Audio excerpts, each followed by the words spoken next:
নাকি মূর্খ। মূর্খর ব্যাখ্যা কোনটা আমি তো জানি না, কারণ আমি তো দস্তখত করতে জানি।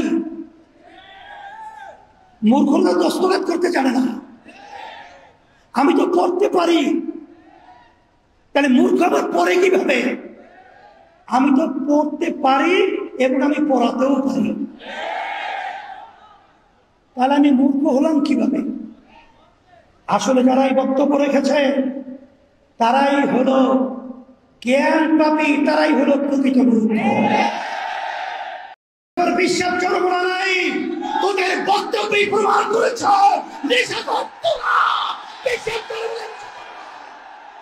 আজকে আমরা গর্ব সহকারে বলতে পারি, ইসলামী যুব আন্দোলন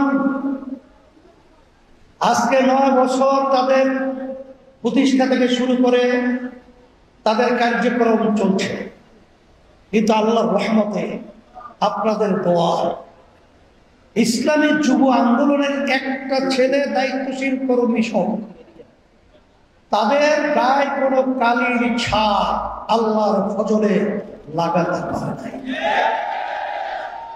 এই জন্য আমরা গর্বিত তোমাদেরকে নিয়ে। আল্লাহ রাসূল সাল্লাল্লাহু আলাইহি ওয়াসাল্লাম তোমাদের ব্যাপারে দোয়া করেছেন। যুবকেরা তখন আল্লাহর হাবিবের সহযোগিতায় ছিল, ইসলামের সহযোগিতায় ছিল, দেশ মানবতা কল্যাণ বাস্তবায়নের তারা সহযোগিতায় কাজ করেছে। তার বাস্তব নমুনা হলো তোমরা। আর আমরা যখন পাশে দেখি অন্যান্য রাজনৈতিক দলের যুব সংগঠন, তাদের কথাগুলো তাম দুনিয়ার ইতিহাস বিরল হয়ে থাকবে। ইসলামী আন্দোলন বাংলাদেশের আমির পিশাব চরমনাইকে যেখানে পাবে সেখানে তাকে সাইজ করবার মেরে ফেলা হুমকি দেওয়া হয়। তাহলে তোমাদের মাধ্যমে জাতি ভালো কি আশা করতে পারে? এখনই তো তোমরা সন্ত্রাসী কায়দায় বক্তব্য রাখছ, এই ছাত্র আন্দোলনের সন্তানের ছাত্রদের আমরা বলতে চাই, তোমরা দেখেছ আজকে বাংলাদেশে রাজনীতি করা অত্যন্ত একটা কঠিন কেমন একটা অবস্থান তৈরি হয়ে গেছে। আগে আমরা শুনতাম যে যখন নাকি কেস হতো, বাদী এবং আসামি তারা একত্রে নৌকা যোগে আদালতে যেত। তাদের ভিতরে একটা সৌহার্দ্যতা ছিল, তাদের ভিতরে একটা ভ্রাতৃত্ব ছিল, তাদের ভিতরে একটা আন্তরিকতা ছিল। কিন্তু বর্তমানে বাংলাদেশে কি রাজনীতি চলছে? যেই রাজনীতির ইতিহাস আপনারা দেখেছেন, যে পীর সাহেব চরমনাইয়ের ব্যাপারে বলে, কি বলে? পীর সাহেব চরমনাই মিথ্যা বলে, নেশা খায়, তার নাম হলো পীর সাহেব চরমনাই। নাউযুবিল্লাহ, ধিক্কার জানাই। নেশা কাকে বলে না বুঝতে হবে। নেশা বলা হয় যারা সেবনের মাধ্যমে তার স্বাভাবিক অবস্থান থাকে না, তার ব্রেন বিকৃত ঘটায়। নেশাকর বিশ্বাস চরমনা নাই, তোদের বক্তব্যই প্রমাণ করেছ নেশাকর তোরা।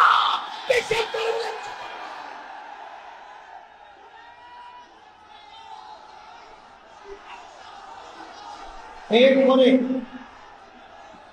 আপনারা দেখেছেন,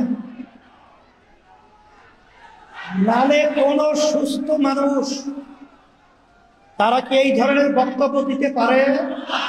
আরে বুঝা গেল ওদের মাথা বিকৃতি ঘটে গেছে।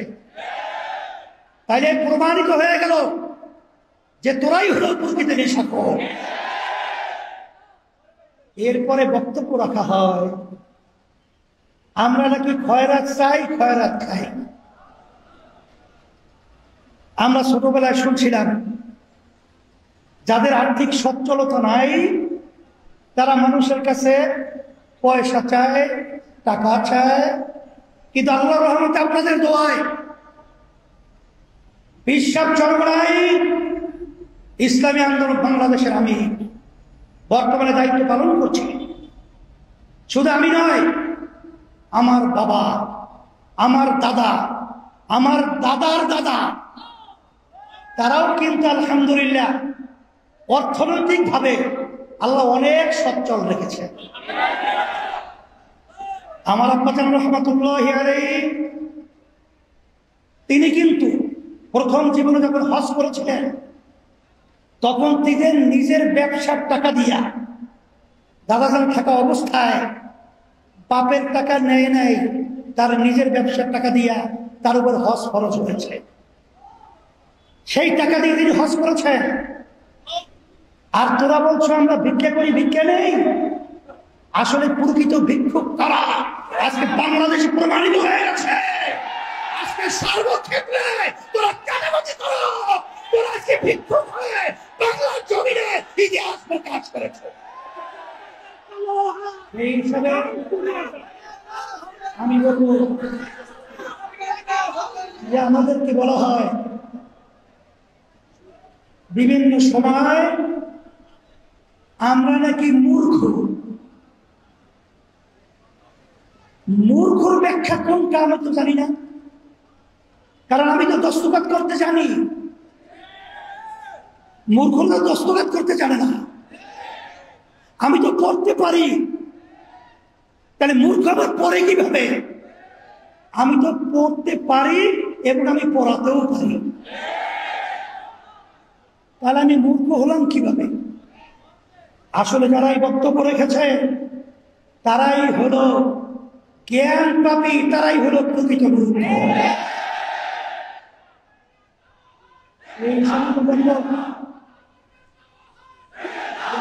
বাংলাদেশের মধ্যে সুষ্ঠু ধারা রাজনীতি করার মতো পরিবেশ কেমন জানি দিনের দিন নষ্ট হতে চলছে। কিন্তু আমাদের দুঃখ হয়, এই দেশটা আমার, এই দেশটা আমি জন্মগ্রহণ করেছি, এই দেশের মহব্বত এটা ইমানের একটা অংশ।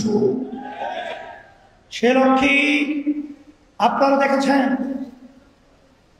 জুলাই 5ই আগস্ট ইসলামী আন্দোলন বাংলাদেশ, আমরা কিন্তু একমাত্র ইসলামের এই ব্যানার নিয়ে সর্বপ্রথম ন্যায়ের পক্ষে অন্যায় প্রতিবাদে আমরা এই বাইতুল মুকাররমের উত্তর গেটে প্রথম সমাবেশ মিটিং মিছিল করেছিলাম।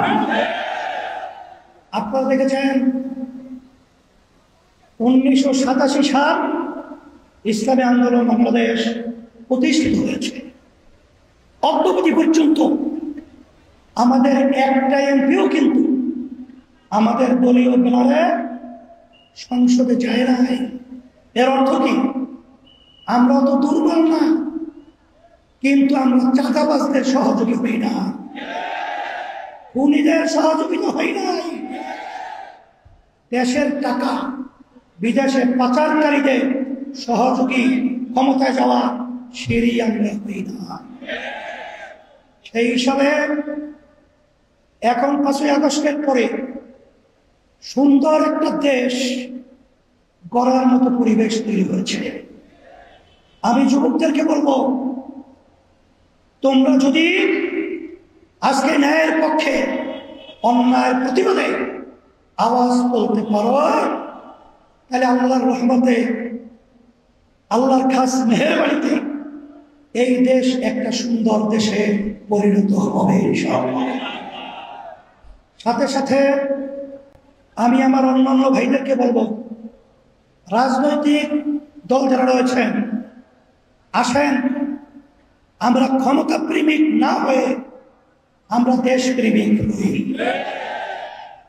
আমাদের দেশের জন্য আমরা আমাদের কথা, কার্যক্রম, বক্তৃতা, আমাদের সমস্ত কার্যক্রমগুলো থাকুক সেইভাবে আমরা পথ চলি। একে অপরের প্রতি আমরা ঘৃণা সৃষ্টি না করে আমরা দেশ গড়া, মানবতার কল্যাণে এবং ইসলামের কল্যাণে কাজ করি। তোমাদের সকলকে ধন্যবাদ। আমি দোয়া করি, দোয়া চাই আল্লাহ আমাদের সবাইকে যেন ইসলাম দেশ মানবতার কল্যাণে কাজ করার তৌফিক দান করেন। আর বিশেষ করে আমি প্রশাসক ভাইদেরকে বলবো, আপনারা নিরপেক্ষ থাকবেন। অমুকটা বড়, অমুকে ক্ষমতায় যাবে, এই চিন্তা আপনারা করবেন না। আপনারা সকলের ব্যাপারে আপনারা নিরপেক্ষ ভূমিকা পালন করবেন। আর অন্তর্বর্তীকালীন সরকারকে আমি বলবো, আপনারা লেভেল প্লেইং ফিল্ড তৈরির জন্য যা যা করা দরকার সেইভাবে দায়িত্ব পালন করবেন। আল্লাহ আমাদের বাংলাদেশের জনগণ আপনাদের সাথে থাকবে, আছে। আর বিশেষ করে মাইলস্টোনে যে দুর্ঘটনার মাধ্যমে যে বাচ্চারা দুনিয়া থেকে বিদায় হয়ে গেছে, আল্লাহ তাদেরকে সম্মানের স্থান দান করুন এবং গার্জিয়ান এবং অভিভাবকদেরকে আল্লাহ সাবরে জামিল এখতিয়ার করার তৌফিক দান করুন। আল্লাহ